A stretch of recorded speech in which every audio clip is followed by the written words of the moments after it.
عابد نے سائمہ کو کوٹھے پر بیچ دیا۔ وہاں وہ ہر روز ایک نئے آدمی کا ظلم سہتی۔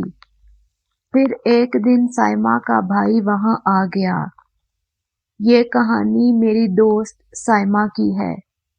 سائمہ کا اور میرا گھر ساتھ ساتھ تھا، اس لیے ہم دونوں بچپن سے دوست تھیں۔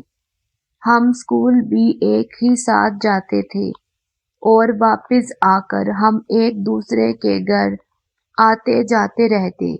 میں نے اور سائمہ نے میٹرک تک تعلیم حاصل کی اور اس کے بعد ہم نے گھرداری سنبھال لی کیونکہ ہمارے علاقے میں لڑکیوں کی زیادہ تعلیم کا رواج نہ تھا۔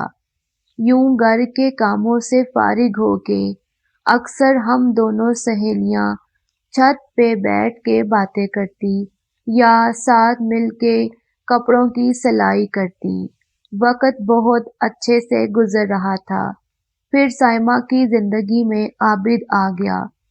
عابد کی دوسرے محلے میں درزی کی دکان تھی اور سائمہ اس سے کپڑے سلواتی تھی، اور یوں نہ جانے کب ان دونوں میں بات چیت شروع ہو گئی جو جنونی محبت میں تبدیل ہو گئی۔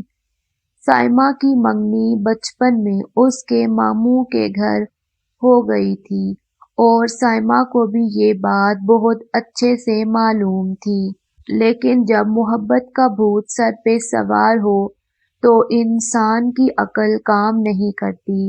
ایسا ہی سائمہ کے ساتھ ہوا۔ اس نے اپنے گھر والوں سے کہہ دیا وہ اپنے منگیتر سے شادی نہیں کرے گی اور وہ عابد کو پسند کرتی ہے۔ سائمہ کی بات سن کے اس کے گھر والے سر پکڑ کے بیٹھ گئے۔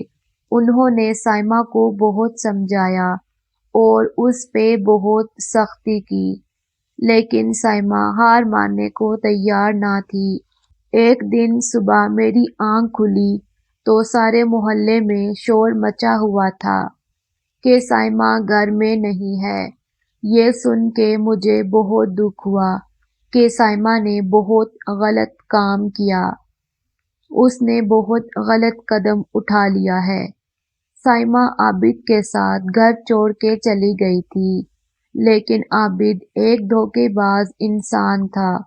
اس نے سائمہ کو ایک طوائف کے کوٹھے پر بیچ دیا اور سائمہ وہاں ظلم سہتی رہی۔ پھر ایک دن قدرت کا کرنا ایسا ہوا کہ سائمہ کا بھائی اپنے دوستوں کے ساتھ اسی کوٹھے پہ گیا جہاں سائمہ قید تھی۔ اس نے اپنے بھائی کو پہچان لیا اور شور مچا دیا۔ سائمہ کے بھائی اور اس کے دوستوں نے وہاں بہت ہنگامہ کیا اور پولیس کی مدد سے سائمہ کو آزاد کروا کے گھر لے آئے اور عابد کے خلاف بھی پولیس نے شکایت کروا دی۔ بیچاری سائمہ کا بہت برا حال تھا۔ افسوس اس نے ایک دھوکے باز کی محبت میں اتنا بڑا قدم اٹھا لیا اور ایک بہت بڑی مصیبت میں پھنس گئی۔ سائمہ کئی مہینوں تک ایک ذہنی مریض بنی رہی اور اس کے گھر والوں نے اس کا بہت خیال رکھا۔ آخر کار بہت مہینوں کے بعد سائمہ کی حالت سنبھلنے لگی۔